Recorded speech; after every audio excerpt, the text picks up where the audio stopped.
The keys were already in his hand when he said it. "Sell that old truck, Walter. It's an embarrassment." Not to me. About me. He said it standing in my own driveway, in front of my daughter, in front of the catering van that was unloading chafing dishes for a graduation party I was paying for. And he said it the way a man says something he has rehearsed. Easy. Light. Like he was doing me a favor by finally saying out loud what everyone had apparently been thinking for years. I had built half of this county with that truck. I did not say that. I just looked at him. 41 years old, 300 acres outside Conroe, Texas, about 40 miles north of Houston, and in the next 90 seconds I understood something I had not let myself understand in 2 years of watching my daughter's husband smile at me with his teeth and never with his eyes. He thought I had nothing. He thought the truck was the whole story. I had absolutely no idea, standing there in the heat with the cicadas going and the smell of brisket smoke drifting over from the caterer's pit, that in 11 days I would be sitting across a conference room table from this same man, and he would not be smiling anymore. Neither would I, but for very different reasons. My name is Walter Hensley. I am 63 years old, and this is the story of the day my son-in-law decided I was beneath him, and the day after that, and the day after that, all the way up to the moment he found out exactly who he had been talking to. I was born on this land, not the house. The house came later, in 1987, when I finally had enough saved from the welding business to put something permanent on the dirt my father had worked his whole life and never owned a single inch of. He leased it. I bought it. 40 acres at first, in 1989, and then more, piece by piece, over 30-some years. The way a man buys land when he does not trust banks and does not trust luck and only trusts what he can put his hands on and hold. My hands have known wire insulation and pipe thread and the particular cold burn of a torch flame too close to skin. I built Hensley Industrial Welding from a one-man operation working out of the bed of that truck, the same truck, into a company that, by the time I sold my controlling interest 4 years ago, employed 63 people and did contract work for 3 of the largest petrochemical operations on the Gulf Coast. I do not say that to brag. I say it because nobody who has met me in the last decade would guess it.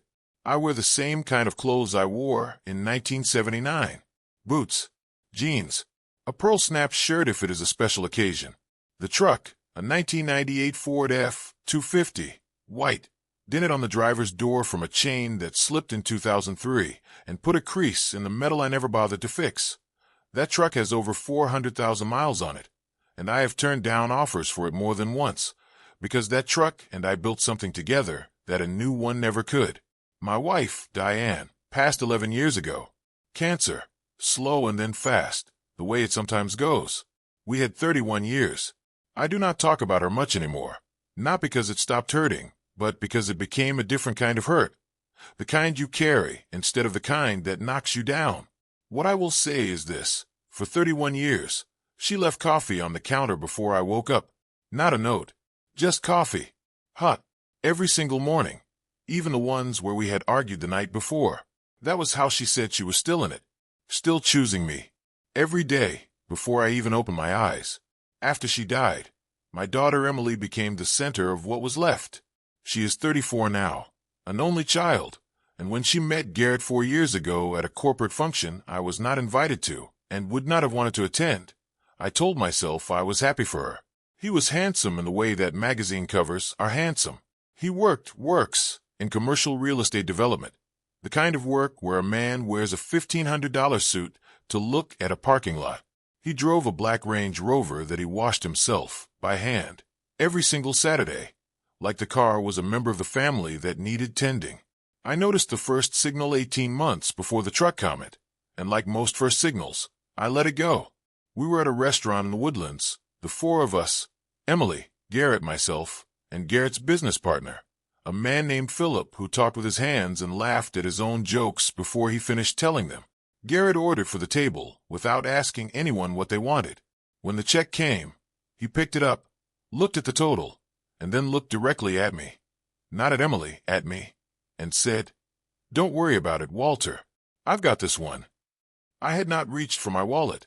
I had not said a word about money, but he said it the way a man says something he wants witnessed. I told myself it was generosity. Generosity does not usually need an audience. The truck comment came on a Saturday in late June, at exactly 2:17 in the afternoon. I remember the time because I had just glanced at my phone to check on the brisket, which the caterer said would be ready by 3. Emily's nephew, my late brother's boy, was graduating high school, and we were hosting 40 people in my backyard. Garrett had pulled up 40 minutes earlier, parked his Range Rover at an angle that took up 2 spots, and was standing near my truck when I walked over to move it out of the way for the caterer's van. "You should really get rid of this thing," he said, running a hand along the dented door like he was assessing a used car he had no intention of buying. "It's an embarrassment, honestly. People are going to be here in an hour. What's it say about Emily's family if her dad's driving around in a 15-year-old truck that looks like it survived a war? 28 years old, that truck, not 15. I did not correct him. "It runs fine," I said. "That's not the point, Walter."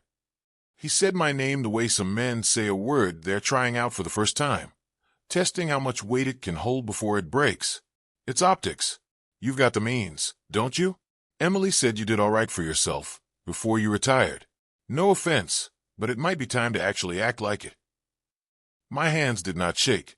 I want to be clear about that, because the version of this story that lives in my head for the rest of my life is the version where I stood there, in my own driveway, and did not give him a single thing to be satisfied by. I did not raise my voice.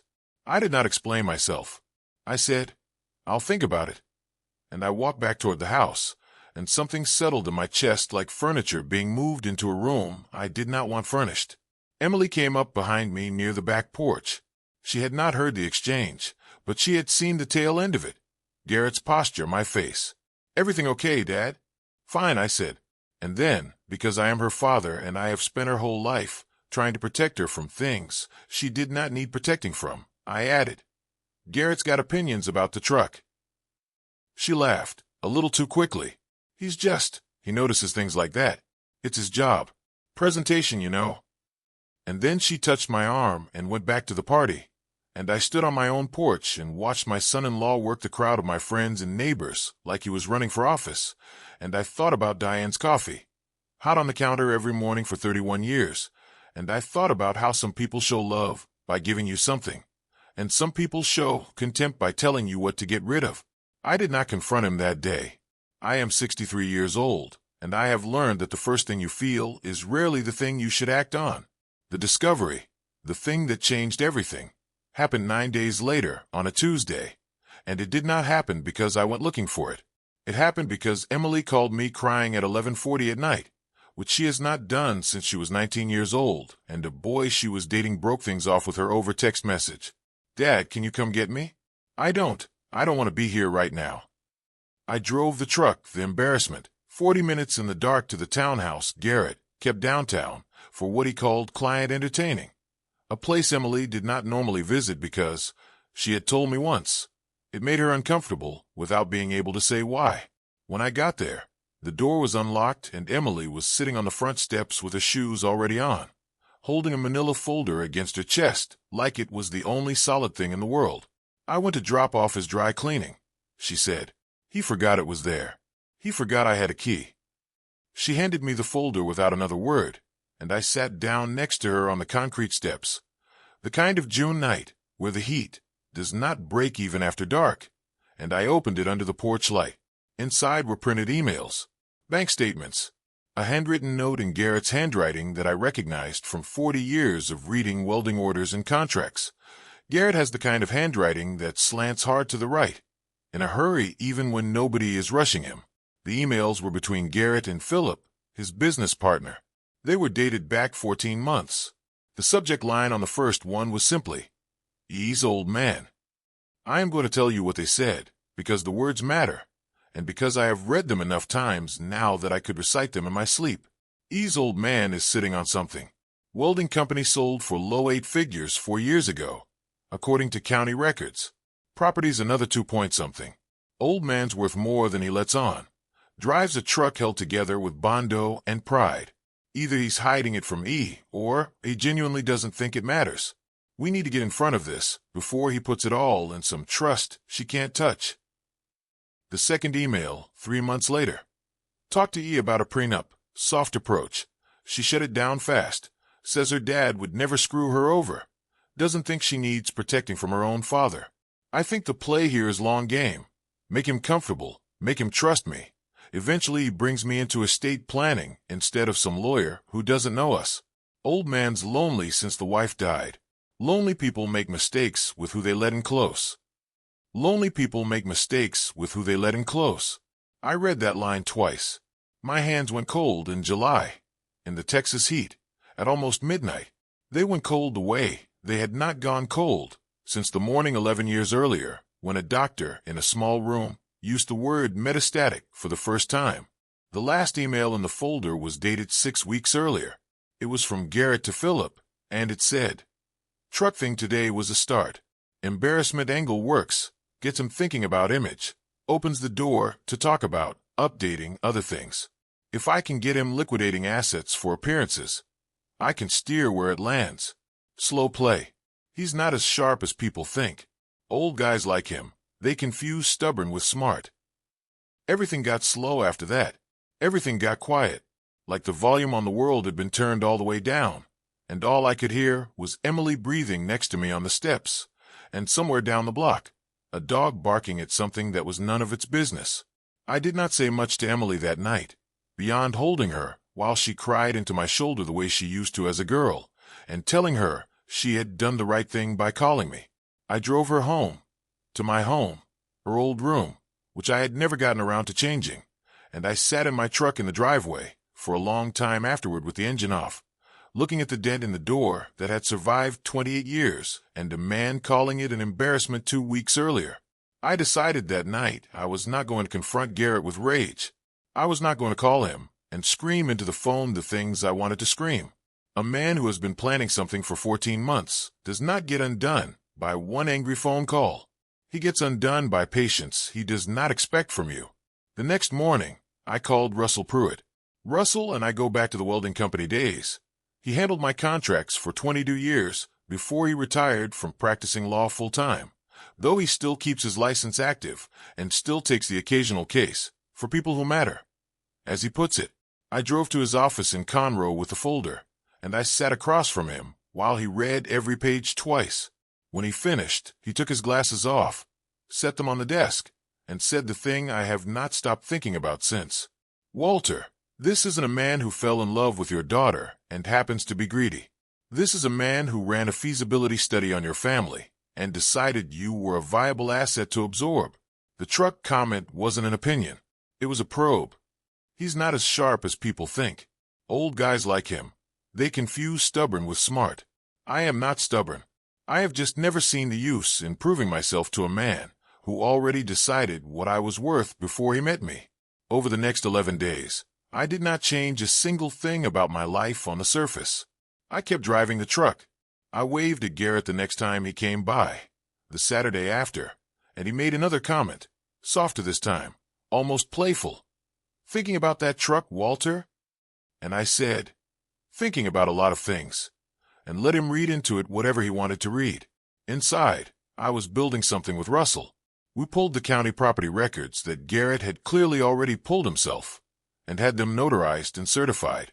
Russell tracked down the original sale documents from the welding company, the ones that showed the actual structure of the transaction, not the rumor of low 8 figures that Garrett had apparently picked up secondhand, but the real number, which was higher, and the real structure, which involved a trust Garrett did not know existed because I had set it up the year after Diane died, specifically to protect Emily from exactly this kind of man, long before I had any idea a man like Garrett was coming.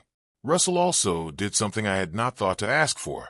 He had a forensic accountant friend trace the LLC that owned the downtown townhouse Garrett used for client entertaining. It was not owned by Garrett's development company. It was owned by Garrett personally. Purchased 8 months after he started dating Emily. Financed in a way that suggested he had been less financially comfortable than the Range Rover and the $1,500 suits implied. He was performing wealth at my daughter while researching mine. We assembled everything into a single folder, the kind of folder Russell said would speak for itself once it's in the room. And we waited for the right room. The right room turned out to be Emily and Garrett's 3rd anniversary dinner, which Garrett had organized at a private dining room at steakhouse in the Woodlands, and which he had specifically asked me to attend, saying he wanted to make a toast that included family. I understand now that he wanted an audience for something. I simply made sure it was the wrong something. There were 11 of us at that table: Emily, Garrett, myself, Garrett's parents, Philip and his wife, and a few of Garrett's colleagues he had invited, the kind of people whose opinion of him mattered to him a great deal. Garrett stood up before dessert with a glass of wine, ready to deliver his toast, and I asked if I could say something first. He smiled, generous, indulgent, the way you smile at an old man you believe is about to embarrass himself. Of course, Walter. I did not raise my voice. I want to be clear about that. I have thought about that dinner every day since, and the thing I am proudest of is that I never once sounded like a man who was angry. I sounded, Russell told me later, like a man reading a weather report. 3 weeks ago, Garrett told me my truck was an embarrassment. I said, he wasn't wrong that it's old. It's 28 years. But I want to share something with the table, because I think everyone here deserves to understand exactly what's been happening in my family for the last 14 months. I opened the folder. I read the first email aloud. E's old man is sitting on something. And I watched the color leave Garrett's face in real time, the way water leaves a low spot in the ground once the sun gets to it. Those are out of context, Garrett said, his voice already climbing half an octave higher than it had been a minute earlier. Philip and I talk shop all the time. That doesn't mean. Lonely people make mistakes with who they let in close. I read from the second email. I did not look up at him when I said it. I looked at Emily. That's what you wrote about me to your business partner, for months into dating my daughter. Garrett's father set down his fork. Philip's wife looked at her husband like she was seeing him fully for the first time in years, which I suspect she was. This is, Emily, this is insane. He's twisting. I haven't twisted a single word, I said. I've read your own emails back to you, in the order you wrote them, on the dates you wrote them. That was when Garrett made his mistake, the one Russell told me to expect, the one a man makes when he realizes the room is no longer his. He turned to Emily and said, loud enough for everyone at the table, loud enough that I do not believe he meant to say it at all. Your dad doesn't even know how much he's actually worth. I do the math better than he does. That's not a crime, Emily. That's called being smart. He had just confirmed, in front of 11 witnesses, every single thing in the folder, while trying to defend himself against it. Russell, who had been sitting quietly at the far end of the table the entire dinner, invited by me, introduced to the group simply as a friend of mine, stood up at that point and identified himself properly. Attorney. 31 years licensed in the state of Texas. He explained calmly that everything Garrett had just said and everything in the folder would be relevant should Emily choose to pursue an annulment on grounds of fraud, given the documented evidence of premeditated financial targeting prior to and during the marriage. Garrett did not say anything else for a long moment. His mother had started crying. His father was staring at the tablecloth, like it owed him an explanation. And Garrett, for just a few seconds, looked like a much younger man than the one who had stood in my driveway, calling my truck an embarrassment, like something underneath the suit and the haircut and the rehearsed confidence had finally been allowed to show. And what was underneath was scared and small and aware, maybe for the first time, of exactly what he had thrown away for a number on a spreadsheet. I will say this honestly, because I promised myself I would tell this story the way it actually happened and not the way that feels best to tell. In that moment, watching him, I did not feel only victory.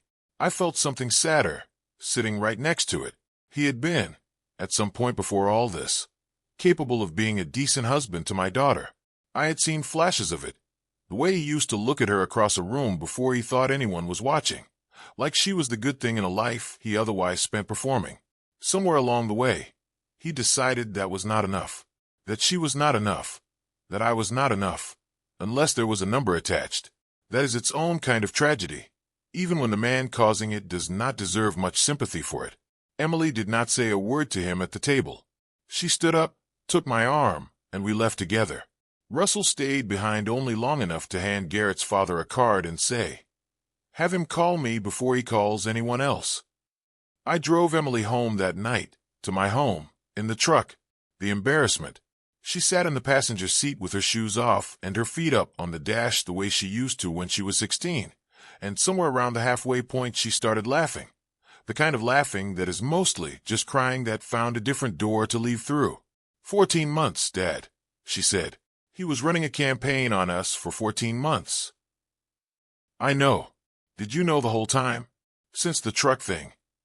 No, I said. I didn't know anything until you knocked on my window that night with that folder. You're the one who found it. You're the one who got in the truck and drove away.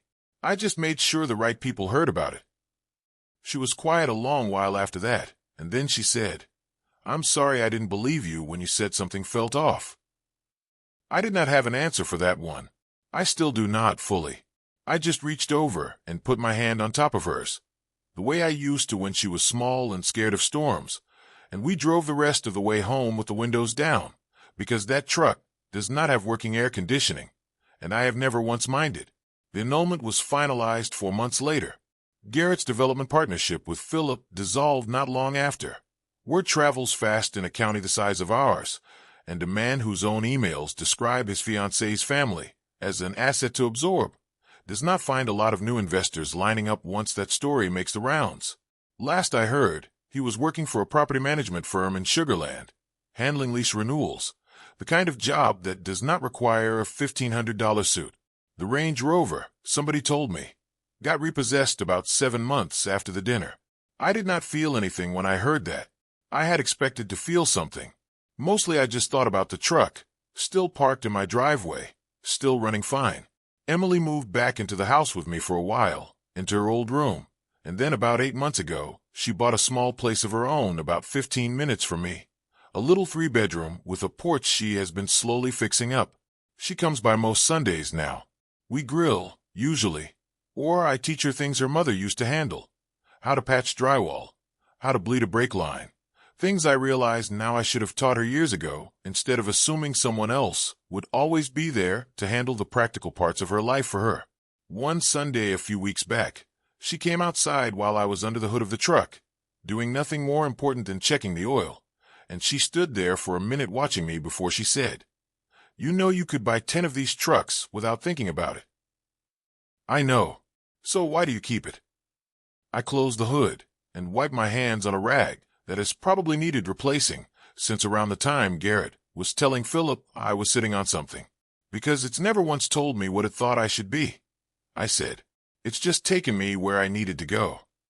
She did not say anything else about it after that.